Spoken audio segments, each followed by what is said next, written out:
¿Cómo les va? Buenas noches. Hoy vamos a hacer un repaso de los temas económicos del año con un invitado muy especial. Teníamos muchas ganas, lo estábamos esperando. Había prometido Martín Tetaz venir hoy aquí a Las Cosas Como Son. Vamos a charlar con él, con su lenguaje claro, llano, sencillo, para entender vaya las cosas que han pasado en este 2017 y que nos obligan a hacer balances y análisis. A ver, yo, desde mi lugar de no conocimiento de la economía y sí mucho más metido en la cuestión política, desde diciembre de 2015 en este programa, en Las Cosas Como Son, he venido diciendo: el kirchnerismo le dejó una bomba en la economía al gobierno de Mauricio Macri. Entonces, en todo este tiempo, 2016, 2017, la gestión Macri ha tratado de enderezar un montón de situaciones. Y ha cerrado 2017 con un paquete de reformas que son absolutamente opinables y discutibles. Para eso, obviamente, existe un parlamento, para eso el macrismo, que es minoría en las cámaras parlamentarias, tiene y se lleva adelante discusiones. Incluso con un peronismo que ha logrado en Pichetto, en el Senado, una voz sensata de alguien que dice: nosotros, como legisladores de la democracia, debemos garantizar gobernabilidad. Esto no quiere decir que Pichetto no pare las cosas. Hay que recordar que paró la reforma laboral después de que Pablo Moyano más o menos que dijo: los senadores volvieron a la Banelco, algo que el peronismo quiere olvidar. Si la justicia se lo olvidó, mucho más la dirigencia peronista. Ahora, el macrismo ha cometido una cuestión muy sensible, un error para mí muy duro, que es el tema de los jubilados, meterse con los jubilados. A ver, indudablemente el desmanejo del kirchnerismo en esto ha sido tremendo, lo que hizo con el ANSES, bancando un montón de situaciones cuando la plata que estaba ahí era plata que tiene que ver con la vida de los jubilados. Pero la solución que termina haciendo Macri es volviendo a hacer lo que hizo, por ejemplo, de la Rúa, que es meterse en la plata que todos los meses recibe un jubilado. Pensar que un jubilado que gana 7.000 y pico de pesos, que le toquen 600, no le significa nada, no, es una fortuna. Y aparte, por otro lado, es también una burla decir que esto es no tocar, ¿no? Pablo Tonelli, el diputado, hizo quizás la bestialidad, ¿no? Una cosa más al tono del kirchnerismo, de decir, no, pierden plata pero no poder adquisitivo. Bueno, el macrismo venía a cambiar eso y no lo cambió. Entonces Macri, que lo discutimos con Michetti en este programa, está incluso burlándose de un sector que apoyó firmemente a Cambiemos o a Macri desde que comenzó su carrera política. Los jubilados siempre apoyaron a Macri y Macri siempre tuvo una pata electoral muy fuerte ahí. Pero claro, las necesidades de caja, las necesidades de una administración que no puede resolver un montón de problemas como el déficit, hacen que Macri se meta en esta historia. Entonces, a este gobierno, como le hemos dicho al kirchnerismo, hay que decirle: con los jubilados no. Hay un montón de cosas que resolver, pero con los jubilados no. Y para cerrar, un asunto que tiene que ver con una promesa de campaña, que era una consigna: pobreza cero, claramente es impracticable en cualquier lugar del mundo, pero tenía que ver con que Macri decía: yo voy a atacar la pobreza. Sacándole plata a los jubilados no se ataca la pobreza, se la agranda. Y eso es lo que nosotros tenemos que decir cada vez aquí que decimos las cosas como son. Ya venimos con Martín Tetaz.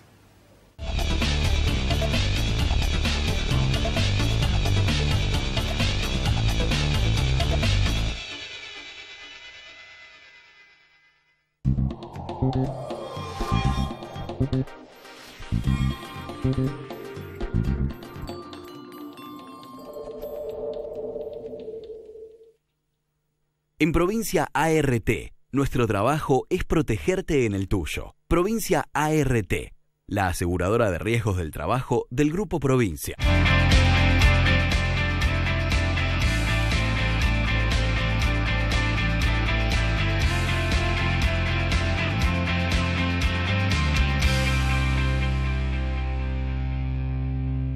Grupo Petersen, desde 1920, construyendo el país. Escapate a Entre Ríos y viví una experiencia única. Pesca y deportes náuticos en los mejores paisajes naturales del país todo el año. Entérate más en entrerios.tour.ar. Ministerio de Turismo, Gobierno de Entre Ríos. Hace 30 años que vivo en este barrio, hace 30 años que estamos con motor. Se te rompe el motor y tenés que tener más de 5.000, 7.000 pesos. En mi economía, esto, si viene el agua, es algo bárbaro. Muy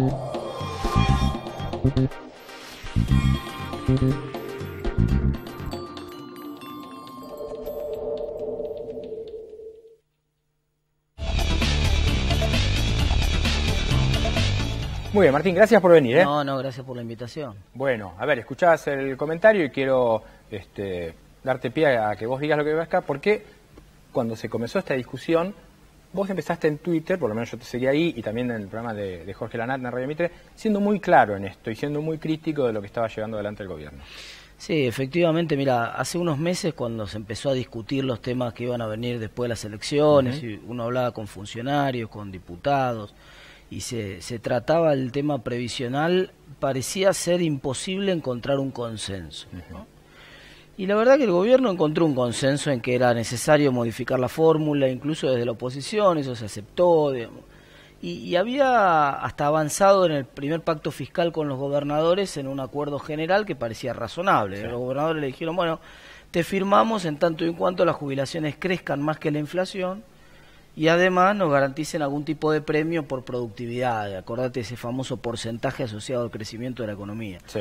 Ese era el acuerdo con los gobernadores. Ese acuerdo reflejaba muy bien el consenso que había logrado construir el gobierno y que parecía mentira, porque te insisto, 5 meses antes parecía imposible ese consenso. Y luego, cuando aparece el proyecto de ley en el Senado, se cuela esa transición, ese empalme entre la Fórmula 9 y la Fórmula Vieja, que en el mes de marzo le cuesta a los jubilados prácticamente un 6%, ¿no? Entonces uno dice, bueno, mirá, está bien, pongan la fórmula nueva, no hay ningún problema, pero el empalme está mal, hay que arreglarlo. Y bueno, entonces muchos llamamos la atención sobre ese tema, creo que la mayoría de los economistas, yo no sé si hay alguno que no haya llamado la atención sobre esto, porque es evidente que hay un problema con el empalme ese, y bueno, claro, el gobierno prometió que de alguna manera algún tipo de compensación iba a estudiar, eso. Pero ¿por qué el gobierno se mete en eso, que parece, como yo decía, que Macri había comenzado con la reparación histórica, porque no tiene otra alternativa que ir a buscar esos 70, 80 mil, 100 mil millones? Mirá, yo creo que, por eso insisto en que había como dos componentes ahí, ¿no? El corregir la fórmula en el mediano y en el corto plazo no le iba a generar ingresos, se iba a evitar una catástrofe de futuro, digamos. Lo que evitaba el gobierno era quedarse sin nafta. Es como cuando vos venís a una velocidad en la ruta y sabés que con esa velocidad no vas a llegar hasta a Mar del Plata, te vas a quedar 30 kilómetros antes. Entonces vos empezás a levantar el pedal en Dolores, digamos, ¿no? Entonces, vos decís, ¿qué pasaba? Que de Dolores no ibas a llegar a Las Armas, ¿no? Sí, a Las Armas ibas a llegar sin ningún problema. No es que ibas a tener un problema a los 20 kilómetros, lo ibas a tener llegando a Mar del Plata, y levantando la pata evitaste ese problema. Esa parte estaba razonable. ¿Qué busca con este problema del empalme, digamos? Que busca, ahí sí busca generar un excedente financiero que tiene que ver con asegurarse el cumplimiento de la meta fiscal del 2018, que es una meta difícil, es una meta ambiciosa. El gobierno dice, tenemos que bajar en el 2018 fuerte el déficit. ¿Por qué lo quiere bajar? Y porque el modelo, si no cierra, digamos. El modelo es un modelo que se financia ese déficit con deuda. Y en el mundo, cuando te miran y te están prestando plata todos los meses, en la cantidad que le están prestando a la Argentina, tienen que ver que vos empezás a cerrar el déficit. Si no se observa claramente que Argentina no cierra el déficit, vos sabés que lo de la deuda es pan para hoy y hambre para mañana. Entonces, ¿cómo modifican lo de la deuda? Esto es una primera manera de decir, bueno, empiezo a pedir menos y de a poco voy pidiendo menos. Vos gradualmente tenés que ir cerrando el déficit. Si el déficit no va bajando, eventualmente lo que va a pasar con la deuda es lo que pasó siempre en la historia. Te van a empezar a pedir primero tasas más altas y un día no te van a prestar más. Claro. Y ese día vos defaulteaste, hiciste un default, no podés pagar, y si no podés pagar, se vienen todos los problemas que están asociados a no poder pagar tus compromisos, quedás aislado del mundo, se te acaba el crédito, etcétera. Entonces, para evitar esa crisis, digamos, que es una crisis a la cual vas seguro si no reducís el déficit, el gobierno dice, bueno, tenemos que acelerar la reducción del déficit. ¿Y a qué le pega para bajar el déficit? Le pega fuerte a los subsidios económicos. Sí. Eso genera la contrapartida de suba de tarifa por un lado, y eso está bien, porque vamos, la clase media, el Estado está pagándole la luz y el gas a la clase media, claro, con los niveles de pobreza que hay en la Argentina, es una inmoralidad eso. Entonces la verdad que eso está bien, pero no le alcanza con eso, y entonces para un poco sobrecumplir la meta fiscal da la sensación que terminaron finalmente tocando lo de los jubilados. ¿Cómo lo ves vos a Duhovne o a Duchovne, como le decís vos? ¿Lo ves bien o lo ves que quizás es un hombre que comunica muy bien, que conoce la economía, pero le faltan elementos para una función como la del Ministerio de Hacienda. Mira, lo veo mucho mejor ahora que cuando empezó. No lo veo tan bien como comunicador, paradójicamente, claro, ¿no? Cuando llegó, todos decíamos, coincido llegó por totalmente. comunicador, Sí. y la verdad es que no descolló como comunicador. Y sin embargo lo vi muy bien armando equipos. El gabinete de él es muy bueno, realmente tiene gente de un nivel extraordinario. Bueno, Sebastián Galeani, que fue la cara visible del tema de los jubilados, es una persona brillante, un académico brillante que sabe mucho y que ha estudiado los problemas importantes de la Argentina. Bueno, Guillermo Cruz, es un equipo muy grande. Ahora, y entonces lo veo bastante mejor, lo veo más animado con todo el paquete de reformas, en el cual fueron actores principales. Y entonces, alguien hace poco me hacía ese planteo, che, hay run en el Ministerio de Economía. Yo decía, no, muchachos, si hay 3 reformas de esta magnitud en marcha, obvio, de este nivel, sería una locura, ¿no? Entonces me parece, lo veo mucho mejor ahora de cuando empezó. Y para hablar de la economía aparece otro nombre, que es el de Sturzenegger, con su tasa y con su LEVAC. ¿Cómo ves este asunto de que las LEVAC sigan en ese nivel y que se siga acumulando tema de LEVAC en manos de otros? Mirá, el tema de las LEVAC no es problema si la economía crece y baja la inflación. Esas son las 2 condiciones que vos tenés que tener. ¿Por qué? Por una razón simple. Si baja la inflación, empieza a bajar concomitantemente la tasa, entonces eso se empieza a desinflar. Sí.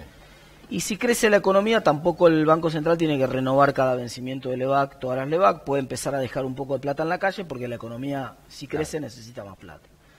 Entonces, las claves centrales son esas. Si efectivamente baja la inflación y si efectivamente crece la economía. Entonces, en la medida que eso pase, el problema de las LEVACs a mí no me preocupa tanto. Lo que sí me preocupa es que tenemos cierta ansiedad por ver resultados en materia inflacionaria y es muy difícil corregir la inflación cuando vos estás arreglando tarifas en el medio, ¿no? Claro. Porque vos tenés que cambiar precios relativos, viene un tarifazo y entonces vos venías octubre y noviembre con niveles de inflación muy controlados, bajos, interesantes, te pega el salto de diciembre. Claro. Entonces, ¿cómo le explicás a la gente que no? Lo que pasa es que en diciembre nosotros corregimos tarifas y en realidad el resto de los precios de la economía se están desinflando. La gente dice, mira, yo lo que veo es que aumentan. Claro. Entonces, es muy difícil, realmente es una tarea muy difícil. Y además cuando vos mirás la experiencia, Pablo, de los países que han aplicado el esquema de metas de inflación como el argentino, muchos de los países latinoamericanos han terminado con la inflación usando ese plan. Sí. Y es un plan que funciona muy bien, pero funciona muy bien en el mediano y en el largo plazo. O sea, es un plan gradual, es un plan que te permite normalizar la inflación, ir a menos del 5% de inflación en 5 o 6 años. Está bien, pero decís, la economía tiene que crecer, la inflación tiene que bajar, se hablaba de un 17, estamos hablando de un 25, y acá aparece otro elemento, que es el que todos seguimos hablando, el tema, en el medio está la gente, en el medio está la pobreza, en el medio están los indigentes, y en el medio está toda esa realidad de que a la gente, que a ese grupo de gente no le cambia. Claro, mira, en la medida que empieza, que la inflación baja, eso termina siendo un beneficio para todos porque es muy simple. Mira, ahora se están empezando a abrir las negociaciones paritarias, ya empiezan las conversaciones, y entonces vos, ¿cómo haces la paritaria? La haces con tu expectativa de inflación más un plus de recomposición que siempre buscás, ¿no? Entonces, supongamos que todo el mundo espera, como espera el mercado, 16, 17% de inflación para este año, entonces vos haces una paritaria de 17 más 2 puntitos de recomposición. Sí. Terminás firmando en 19, ¿no? Y después cada punto que baje la inflación en lo sucesivo, una vez que vos ya arreglaste tu sueldo quedó fijo. En lo sucesivo, cada punto que vos bajes de inflación es mejora para el bolsillo de los trabajadores, para millones de trabajadores, para millones de jubilados también. Es decir, los jubilados, en la medida que la inflación va bajando, como la fórmula mira la inflación de los meses anteriores, entonces la fórmula va por arriba de la inflación. Así que yo creo que es un gran avance si logra bajar la inflación el gobierno. Eso se traduce directamente en una mejora para la gran mayoría de la población que trabaja todos los días o que es jubilada, y ni hablar de la posibilidad de la expansión también de otras variables, como por ejemplo el crédito hipotecario, que también están atados a que la inflación de alguna manera... Pero antes de que me vayas a eso del crédito que quiero hablar y que corresponde, el cierre inflacionario de 2017 desató las cláusulas gatillo. ¿Por qué? Claro. Lo que firmaron en la provincia con Vidal, por ejemplo, todos terminaron desatando una cláusula gatillo, que es que le tuvieron que dar más de lo que habían arreglado. Sí. En realidad, la mayoría de las paritarias, eso es una garantía que fue muy buena y que yo creo que hay que mantenerlo, de la cláusula gatillo. Y el hecho de que se disparen está bien porque así tiene que funcionar, digamos, y eso lo que hace es descomprimir el objetivo de cómo armás paritarias vos para el año que viene. La verdad que había desconfianza cuando empezó las paritarias. En principio de 2017 empezó la negociación paritaria. Che, ¿van a cumplir la cláusula de gatillo? No la van a cumplir. Entonces yo por la duda me quiero cubrir y te pido un poco más. La manera de desinflar la economía y de bajar la inflación es que vayamos a pedir... ¿El ideal cuál sería? El ideal sería que vos pidas lo que el Banco Central dice que va a ser la meta y cláusula de gatillo. También yo te quiero creer. Vos decís que va a ser 10 la inflación del año que viene, o 2018 mejor dicho, que bueno, muchos esperan que pueda ser así. ¿10? Claro. Vos decís, esa expresión tuya es la expresión del gremialista. Dice, mira, yo no te creo 10%, yo no te creo. Entonces, bueno, está bien, te doy una herramienta que es la cláusula de gatillo. Este año funcionó, entonces créeme que va a funcionar. Bueno, está bien. Te firmo 10 más mi recomposición, yo estoy buscando 2, 3 puntitos de recomposición, te firmo 13 más un gatillo que se activa si pasa de 10. Ponele. ¿No? Bueno, entonces ese mecanismo permite ir desinflando precios de una manera que si no hubiera existido esa cláusula de gatillo no se habría podido hacer. ¿Por qué logró este gobierno el boom de los créditos hipotecarios? Yo tengo el recuerdo con mi madre toda la vida, nosotros luchando, tratando de meternos en un crédito, el plan Fonavi, hasta los que hacía la dictadura, digo, y un montón de gente, de argentinos no podían. ¿Por qué este gobierno lo logró? Bueno, porque encontró un mecanismo, que es una unidad de medida, que es los famosos UVAs, que permite que la cuota valga lo mismo que un alquiler, peso más, peso menos. Entonces, vos pensás que eso prácticamente bajó el costo de la cuota de crédito hipotecario una tercera parte de lo que era. Antes, vos alquilabas una propiedad de 10.000 pesos, digamos, y querías comprar esa propiedad. Ibas al banco y el crédito hipotecario que te daban para esa propiedad implicaba pagar una cuota de 28 lucas. Imposible. Claro. Entonces la gente decía, no, mira, tengo que seguir alquilando. Ahora vas y te dan un crédito que pagás una cuota de 12 y te compras ese departamento que alquilabas por 10, entonces ya no está tan lejos. No, bueno, eso es una herramienta que ha permitido la recuperación del crédito y que yo creo que recién está en pañales eso. Recién lo estamos viendo. Cuando vos mirás el crédito hipotecario alrededor, digamos, vamos a los vecinos, ves Uruguay, ves, bueno, ni hablar Chile, pero Perú inclusive, Colombia... Es decir, países que tienen 6 veces más crédito hipotecario que Argentina. Ni hablar los europeos, que tienen 50 veces más crédito hipotecario. Esto que yo cuento a veces cuando voy afuera y digo, miren, en Argentina para comprar una vivienda viene una persona con una valija y adentro de la valija tiene 200.000, 300.000 dólares y con esa valija compra una vivienda, te miran así como diciendo, pero esto no van presos. No. En cualquier lugar del mundo vos una vivienda la comprás en cuotas. El 90% de la gente se compra su vivienda con un crédito hipotecario y acá las cuotas están para comprar un televisor, todo al revés, te das cuenta, acá hay 60 cuotas para una tele, pero la casa te la tenés que pagar al contado. Eso es una cosa, una aberración. Entonces, bueno, en la medida que esto empieza a cambiar, yo creo que la posibilidad de expansión que tiene el crédito hipotecario es explosiva. Recién estamos viendo la punta del iceberg. Bien. Muy bien, este programa tiene un cierre especial que presentamos de esta manera.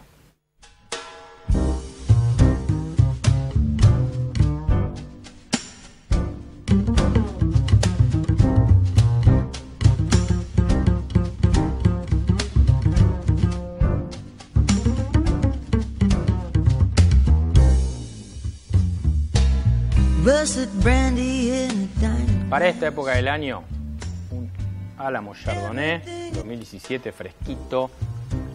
Gracias, Carla, por encontrar un freezer para que estuviera muy bien fresquito. ¿Te gusta? Y te vamos a acompañar, sí, ¿qué te parece? Bueno, feliz año, lo mejor para la familia. Muchas gracias, felicidades. Lo mejor, mucho trabajo. Bueno, a ver, explícame porque yo... Salud. Yo la tengo Isabela, estamos muy bien así, pero ¿cómo haces para laburar todo lo que laburás de economista? Ir todos los días a la radio, que son, la nota sin filtro, son 4 horitas y pico de radio. Tener mellizos más el nene, ¿cómo haces? Mira, te organizás. Hay cosas peores levantarse más temprano todavía, agarrar el tren. Yo por suerte me puedo mover en auto, por suerte puedo alquilar una propiedad en Buenos Aires para aunque no veo tan seguido a mi familia, y entonces de esa manera me puedo movilizar. Si tengo oportunidades que otros no tienen, y bueno, pero es cierto, sí, vos también estás en una situación parecida. Sí. Tenemos 4 trabajos, vamos de un lugar al otro, le dedicamos menos tiempo a la familia, y eso, bueno, siempre que uno levanta la copa, estaba pensando en eso, ¿no? Tengo que descargarme de cosas y tengo que recuperar un poco más de tiempo para la familia, ese gran desafío. ¿Y cómo llegaste a esta cuestión de que uno apela a vos, a leerte, a escucharte en la radio? Porque explicás llanamente, digo, vos aparte de tu licenciatura, tenés un doctorado. Digo, ¿cómo encontraste esa beta de ser uno de los pocos tipos que explica la economía de un modo sencillo? Todavía no terminó el doctorado, vamos a aclararlo eso, porque si no, estás ahí. Me falta la tesis. Mirá, es la experiencia de la docencia. Yo siempre digo que la facultad te da esa pasta para explicar todos los días en clase, y en última instancia lo único que tenés que encontrar en los medios es el timing, ¿no? Claro. No tenés la hora de clase que tenés para poder explicar con tiempo y explayarte y en el pizarrón. Tenés el tiempo que acá va más rápido, y entonces hay que encontrar en algún momento Seba Campanario tuvo una columna sobre Intratable, sobre el programa y dijo, es el Twitter de la televisión, y yo creo que metió justo el dedo ahí, porque efectivamente los medios son más estilo Twitter muchas veces, entonces tenés que aprender a explicar en 140, explicar en pocos caracteres, explicar un poco más rápido, pero la base es la base de la docencia de la universidad. Sí, yo recuerdo que la primera vez que fui Intratable, fui muy pocas veces, pero fui, alguien que va muy seguido me dijo, pensá 2 ideas de 25 segundos y con eso ya estás hecho en la televisión. Y es el desafío también de este tiempo, ¿no? De hablar, de hacer las cosas cortas y ser... Vos tenés el mérito para mí, lo digo siempre, lo digo en todos lados, de ser didáctico en poco tiempo. Te agradezco el comentario. Sí, además tiene que ver con el patrón de consumo, ¿no? La gente no consume...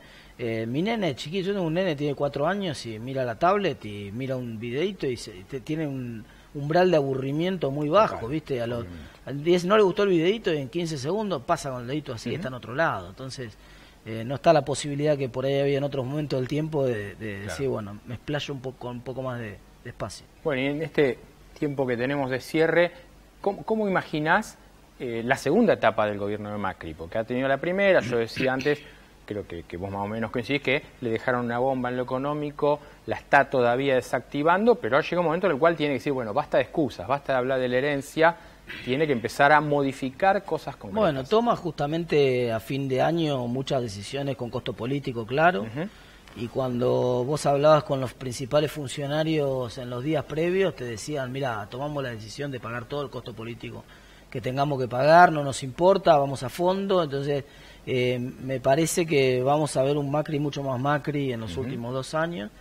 Y que bueno, va a empezar a tallar el tema también de qué pasa, si planea seguir él o si no planea seguir él, en ese caso quién.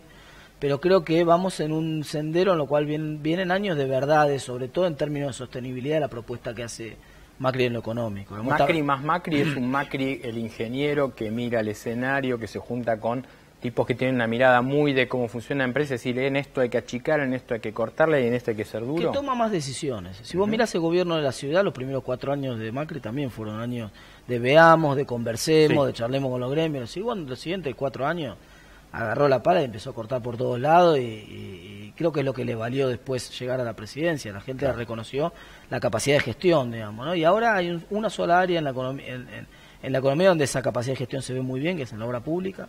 Me dice, bueno, acá claramente están trabajando y hay una diferencia no menor. Y en otras áreas se veía cierta tibieza, sobre todo en las áreas fiscales, bueno, y ahora apremia la realidad, digamos. Uno no puede estar endeudándose para siempre, el gobierno tiene que en estos 2 años demostrar que puede ir controlando de a poco el déficit fiscal, que lo puede ir bajando a la velocidad que lo dijo, y lo mismo con la inflación. La inflación todavía está escandalosamente alta y el gran debate es si el gobierno puede encaminarla hacia por lo menos por debajo del 10%, y eso se va a ver en esos 2 años. Bien. Martín, muchas gracias, bueno, valoro Pablo, mucho tu visita, lo mejor para vos y para la familia, gracias, y seguimos en contacto.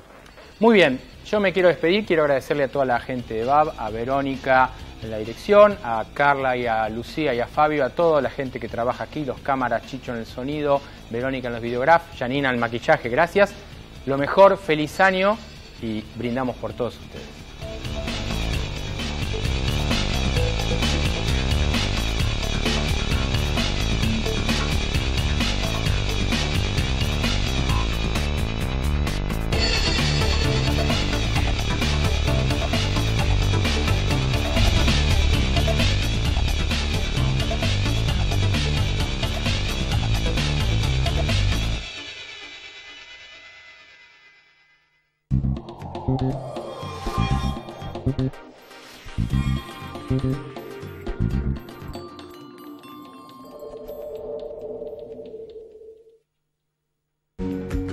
Invertimos en la mejor tecnología para conectar a los argentinos. Grupo Telecom. En la Ciudad Autónoma de Buenos Aires, vivir mejor es ley. Legislatura de la Ciudad Autónoma de Buenos Aires.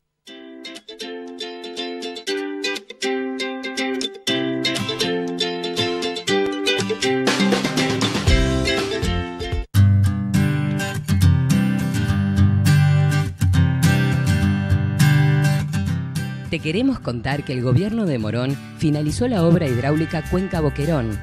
Esta obra histórica mejora la calidad de vida de más de 40.000 vecinos del distrito, evitando inundaciones en Morón Centro y Sur. Trabajamos para vos. Morón Gobierno.